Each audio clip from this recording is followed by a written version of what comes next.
बिस्मिल्लाहिर्रहमानिर्रहीम 11th class political science. आज का जो हमारा क्वेश्चन है that is right against exploitation, article 23 and 24। Right against exploitation, article 23 and 24 of part 3rd of the Indian Constitution provides protection against exploitation. This right includes: number 1, prohibition of traffic in human beings and forced labor. Article 23 provides that traffic in human beings and bagar, that is forced labor, and similar other forms of forced labor are prohibited. Okay, article 23 क्या करता है? Prohibit करता है, ban करता है traffic in human beings. It bans begar या forced labour, जिसको हम बगार कहते हैं, ठीक है। It includes traffic in women and girls for immoral purposes. The Supreme Court verdict calls payment of less than minimum wages also as forced labour. ठीक है, कि ट्रैफिकिंग इन ह्यूमन बीइंग्स के क्या करना, स्पेशली वुमेन एंड गर्ल्स या बच्चों को क्या करना, उनको बेचना, खरीदना। तो इस चीज़ को क्या किया है, बैन किया है, या उनके इस तरह से कुछ एक्सप्लॉइट करना, इस्तेसाल करना, उनको इमोरल पर्पसेस के लिए यूज़ करना, है ना। और इसी के साथ जो है कि सुप्रीम कोर्ट के वर्डिक्ट ने ये कहा है कि अगर कोई जो बंदा मजदूरी करता है, अगर उसको जो मिनिमम वेजेस हैं वो अगर नहीं दिए जा रहे हैं, तो इसका मतलब ये है कि वो भी फोर्स्ड लेबर है, वो भी बगार में आता है। तो हर मजदूर को एक तो उसका जो टाइम है उस टाइम के पाबंद रखना, और यानी उसको उतना ही टाइम काम लेना, और उसका जो मिनिमम वेजेस हैं वो अदा करना। अगर इसमें ज़्यादा टाइम के लिए थोड़ा पैसा दिया या जो मिनिमम वेजेस हैं उसमें और कटौती की, तो ये फोर्स्ड लेबर में आ जाता है, जो कि प्रोहिबिट है, जो कि अगेंस्ट जो है वो राइट्स है किसी भी बंदे के लिए। ठीक है, अब इसमें एक थोड़ी सी है, compulsory service for public purposes is an exception in this article. वो जो कंपलसरी सर्विसेज हैं वो इसमें नहीं आती हैं, वो एक्सेप्शन है।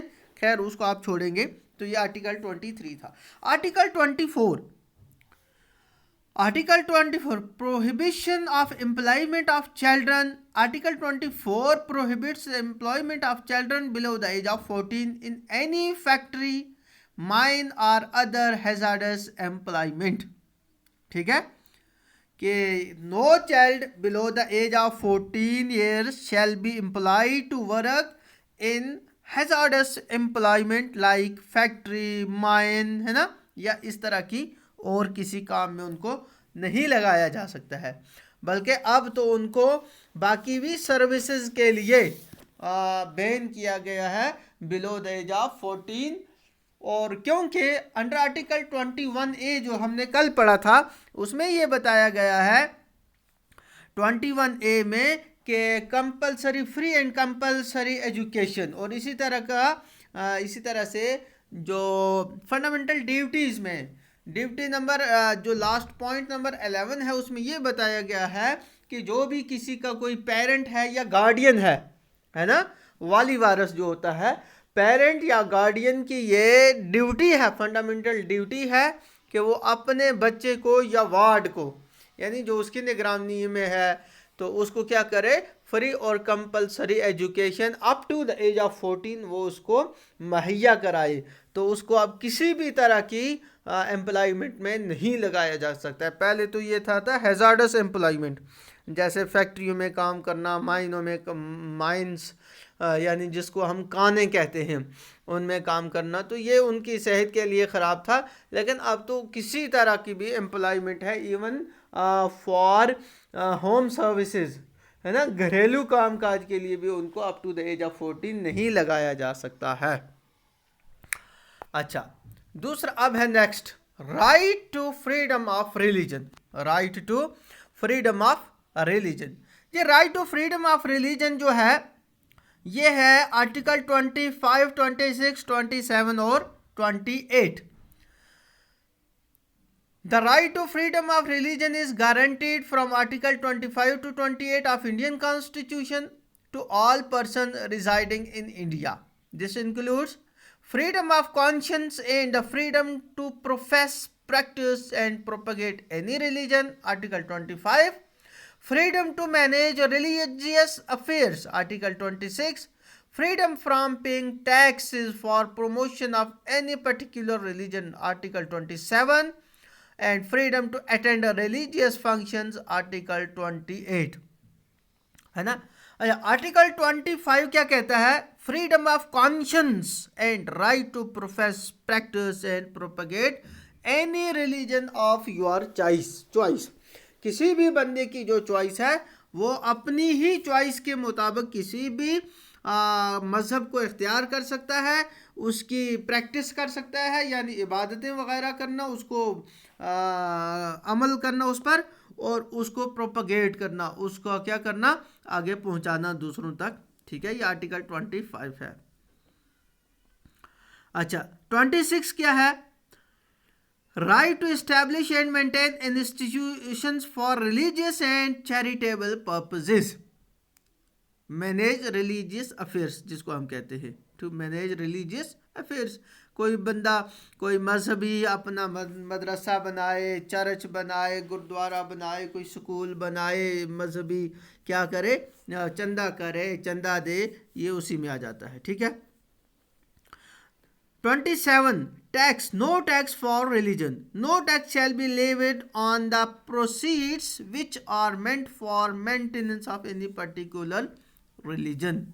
और किसी भी मज़हब की बुनियाद पर किसी से कोई टैक्स नहीं लिया जाएगा, बल्कि उसकी मेंटेनेंस पर जो खर्चा हो रहा है उस पर भी जो है वो टैक्स नहीं लगाया जाएगा। और आर्टिकल 28 है freedom to attend religious function, that means ban on religious instruction shall be provided in any educational institution run by the government. No religious instructions shall be provided in any educational institution wholly maintained by the government funds. जो government fund की बुनियाद पर या government school हैं या government इदारे हैं, institutions हैं या गवर्नमेंट फंडेड इंस्टीट्यूशंस हैं, वहाँ पर किसी किस्म की रिलीजियस इंस्ट्रक्शंस, रिलीजियस तालीम नहीं दी जाएगी। ठीक है। Religious institution, government educational institution में रिलीजियस इंस्ट्रक्शंस, रिलीजियस एजुकेशन नहीं दी जाएगी। ठीक है। This is about freedom of right to freedom of religion. अच्छा, इसके साथ है cultural and educational right. The constitution of India in its article 29 and 30 provides special protection to minorities in shape of cultural and educational rights. This right includes Article 29 provides that any section having a distinct language, script or culture of its own shall have the right to maintain and conserve the same. और article 30 कहता है provides that all minorities, lingual or religious, shall have the right to establish and administer educational institution of their choice.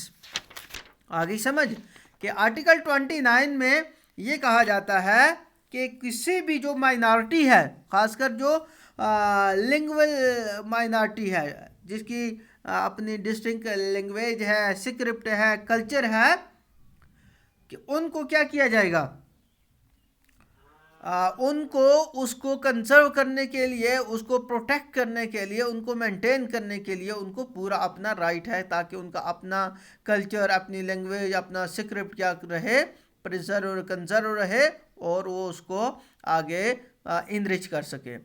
और article 30 जो है ये क्या कहता है, माइनॉरिटीज का ये राइट है क्या, administer institution of their choice, है ना, कि वो कल्चरल एजुकेशन और इस तरह की बाकी जो एजुकेशन है उसके लिए अपने कल्चर, स्क्रिप्ट और उस चीज़ लैंग्वेज को प्रोटेक्ट करने के लिए अपने इंस्टीट्यूशन, एजुकेशनल इंस्टीट्यूशन अपनी चॉइस के खोल सकते हैं, वो उनको इस चीज़ की राइट है।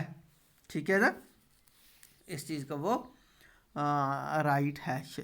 तो ये it is about cultural and educational right, कि अपना कल्चर, अपनी लैंग्वेज, अपना स्क्रिप्ट, अपना जो कस्टम्स, ट्रेडिशंस वगैरह हैं उसको मेंटेन करने का जितनी भी माइनॉरिटीज़ हैं उनको राइट हासिल है।